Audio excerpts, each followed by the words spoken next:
welcome back friends to Let's Play some Final Fantasy 14! So, what's up Moenbreyda? I totally made it okay.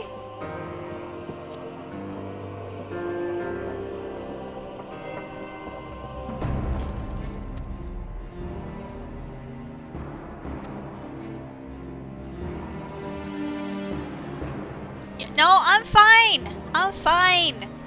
Just talk to our friends and they'll tell you this is perfectly normal. Alright, so, oh, hi, sir.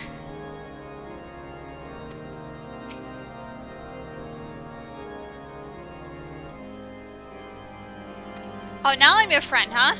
I know you should still apologize for being a dick to us. Well, fine. He's technically not my boss, by the way.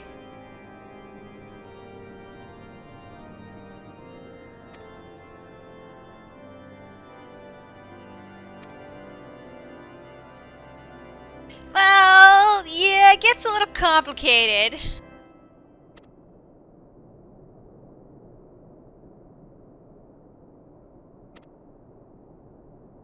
What, she's just gonna go around, like, keep with her plan and killing people anyway, so, yeah, this is not really that much of a victory here.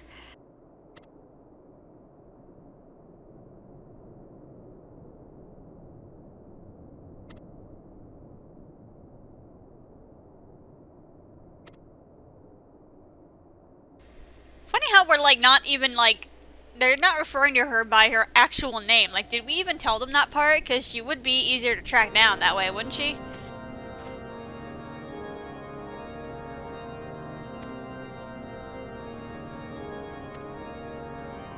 Just make sure they get there in one piece this time, please! Please!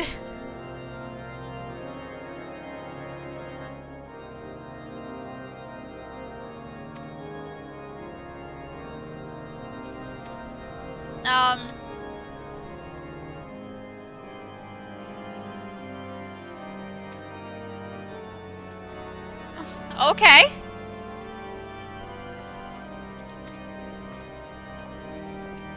Man, he's such a bro.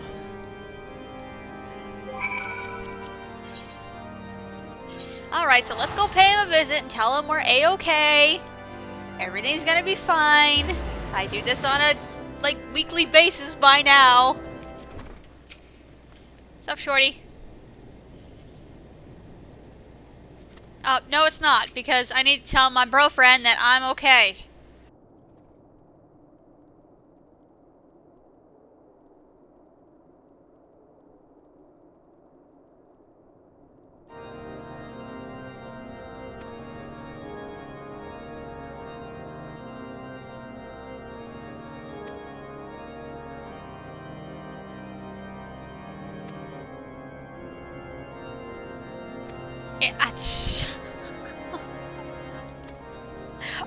Okay, I'll take you with me next time, jeez! I was just there! Like, what? You gonna say the same thing? Yeah. Okay, alright. Not sure why we couldn't have this conversation 5 minutes ago, but whatever. Whatever.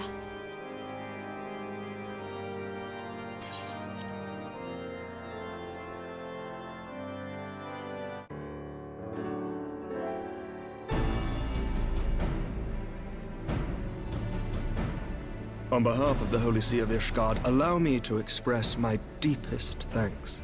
Yeah, where's my chair? Never before have we been required to contend with a primal. Indeed, there were fears in some quarters that our knights might not be equal to the task. From what we have now learned of these beings, I can say with certainty that we would have lost a great many men had the scions not intervened. Singular, not plural there, honey. Then the argument for preemptive action should be self-evident. Perchance now you will reconsider my proposal that Ishgard move against Natalan. Ere we first met, a similar proposal was tabled, but the Holy See decreed that we were to observe, and that military action should be taken only in self-defense. Well, plus there's that little part, we've not the men to spare, and a bunch of them have been slaughtered in the interim, so I'm pretty sure the answer has not changed. All things considered, it was not an unreasonable decision. Since the calamity, 2 vigils have fallen to the Horde, while Garuda has never shown any inclination to storm the gates of judgment. Which is why this unprecedented crisis and its resolution may prompt a change in policy. You who have faced these primals know well the threat they pose. Ishgard did not. Not until now. And there is naught like a brush with death to change a man's outlook. At the very least, this should silence any lingering objections to our arrangement with Revenant's Toll. Well, I thought that was not going to be a thing anymore.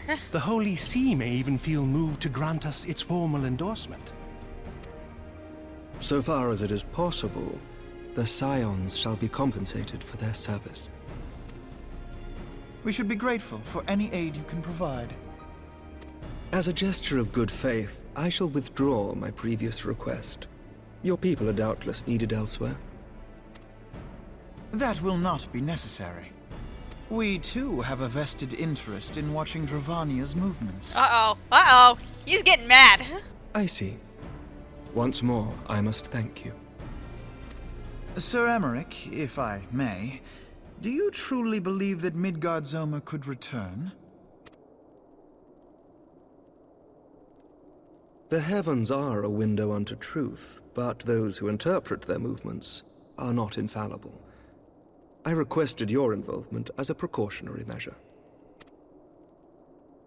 But of course, you sought an excuse to compensate us from the first, mindful of what would happen if Revenant's Toll were taken by your enemies. Ishgard is not wont to aid its neighbors, but that does not preclude it from manipulating them to serve its own interests. Choose your next words carefully. Dude, he's not really that threatening, okay? Do you know what sort of man becomes Lord Commander of the Temple Knights? One who comes from good stock. I did not. Yet here I am now. Why do you suppose that is? Because I swiftly learned to tell the difference between words, deeds, and beliefs. You are correct, Master Leveilleur. Ishgard desires to see Revenant's Toll flourish, as it would present a troublesome obstacle to our enemies from the south. We are so glad to be of use to you. As we are to you. Ours is a mutually beneficial arrangement, lest we forget, one born of necessity. The dragons grow more restless by the day, and the heretics harry us nigh without cease. We have contended with such troubles for centuries, but there are limits to even our endurance. Yet as a pauper is loath to part with his meager possessions, the leaders of Ishgard are not wont to render up their trust to outsiders. But with perseverance on our part, they may yet be made to see the light. Nevertheless, one must take care when walking the road less traveled. Wise words, Sir Emmerich. I shall make a point to remember them. I must apologize for my earlier outburst. I hope it will not sour our good relations. Not at all. You but spoke from the heart. I trust you understand that at times my duties may prevent me from meeting with you. On such occasions, my second-in-command will speak for me. Does second-in-command have a name? Lucia, at your service. Thank you! Pray excuse our reticence. We are but wary of speaking too freely, lest our sentiments be made known to our enemies. Know that the Lord Commander and I are of one mind. For the sake of Ishgard, and of Eorzea at large, I pray our peoples can put aside their differences. Those who dwell in the past risk losing sight of their future. Should aught befall one of our shipments, pray inform Lucia immediately. You may also relay to her any words you might have for me alone. Not being of Ishgardian birth, she owes no allegiance to any noble house, making her as near to incorruptible as one can find in my homeland. Suffice it to say, I trust her completely, and so may you. Which reminds me, Lord Orchefort, if you would be so kind? Certainly. Wait, what?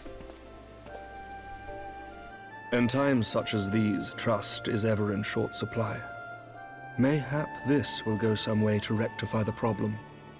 The results of our investigation into the heretics' recent attacks, as well as our interrogation of the merchant you detained. Oh yeah! Sir Emmerich, I cannot thank you enough. Think nothing of it. Ishgard may be many things, but it is no friend to Garlemald. Did I not tell you to have faith, my friend? Well, that's pretty cool.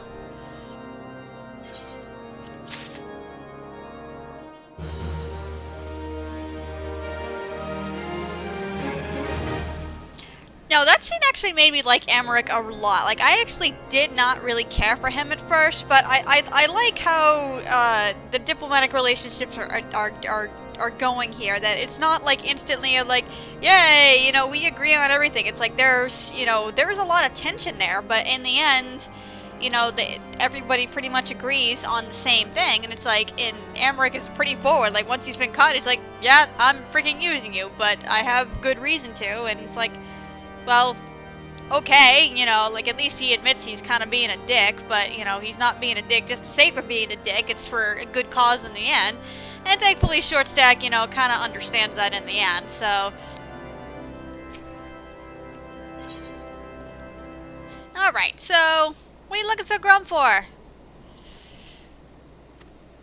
You made a new friend, so, yeah.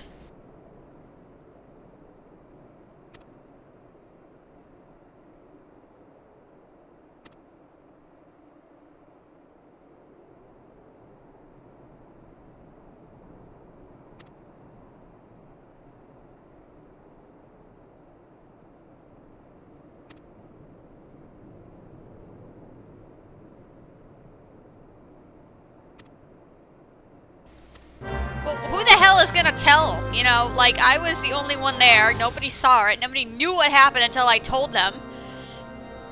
Like, can't we keep this a secret? Alright, friends. You got anything new going on? We haven't told you that yet. How did you find that out?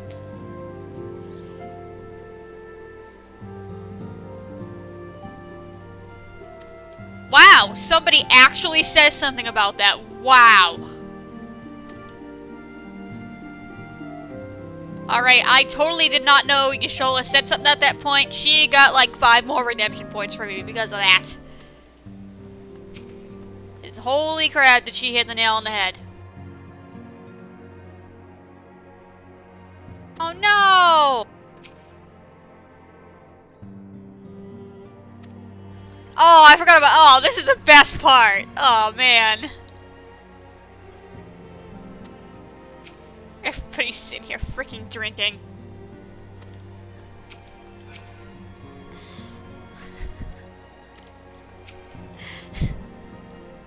Yes. Aaron is a piss-ass drunk on the table.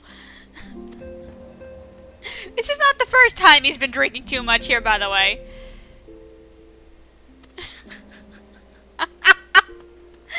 I forgot about that. Considering, you know, like, my post on Tumblr about that has been reblogged a shitload of times, I almost completely forgot about that. Oh my god. This is what happens when you put your headquarters right behind a freaking bar. Words cannot well express how glad I am to see you return to us hale and whole. Yeah, I've done this a bunch of times already. I'm pretty sure this is pretty, Needless to cool. say, I am most eager to hear your account of that which occurred in Kurthis, assuming you're ready to speak of it. Sure. Excellent. I shall summon the others at once. Yeah, you sure you guys want to hear this? Because this is totally going to, like, blow your minds and, like, make us rethink, like, everything we know about primals and our powers and whatnot.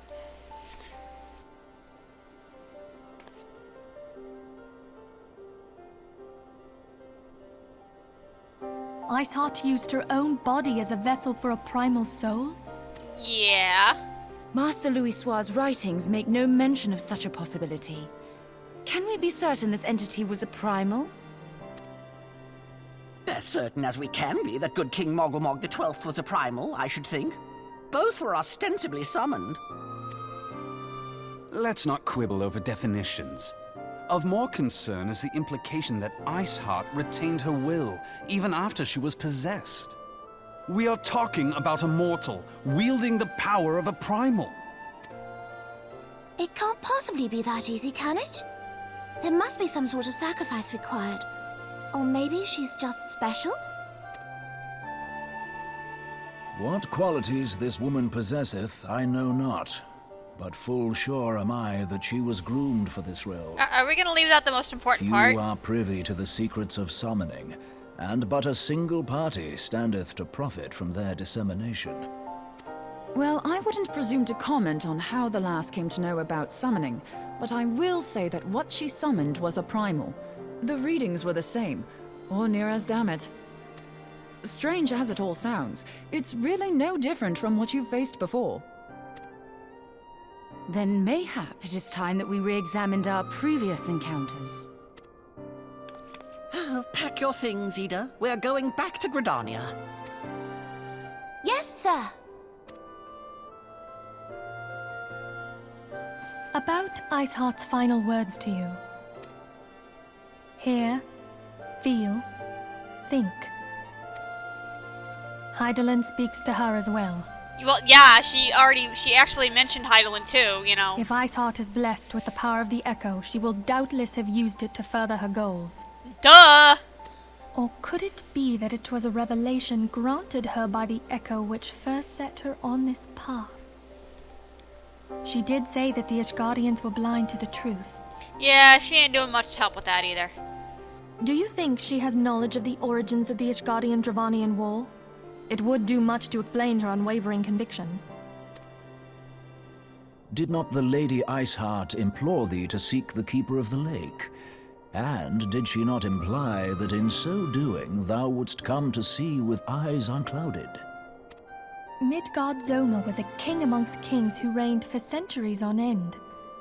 But he is dead and his wisdom lost to the ages.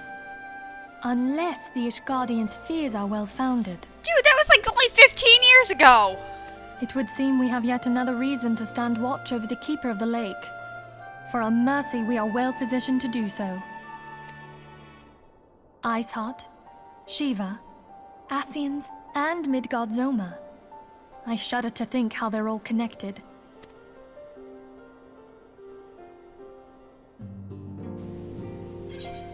Now, I find it interesting that one thing Thancred says there about, let's not, fight over definitions.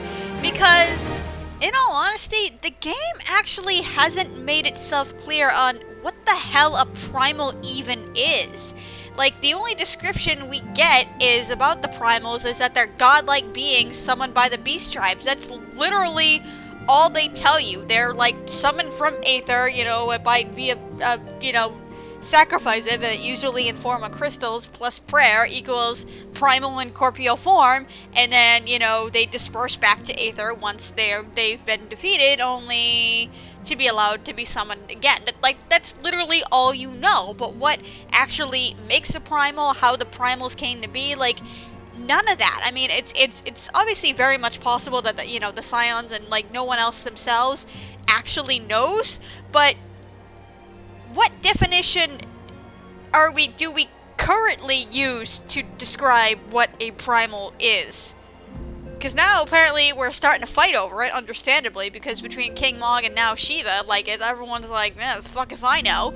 But they never really tell you what they consider one to be in the first place. So, that's actually going to be it for this episode. I know there's a bunch of cutscenes in there, so I don't want to go over time. So, we'll finish off this patch next time, my friends. I shall see you later.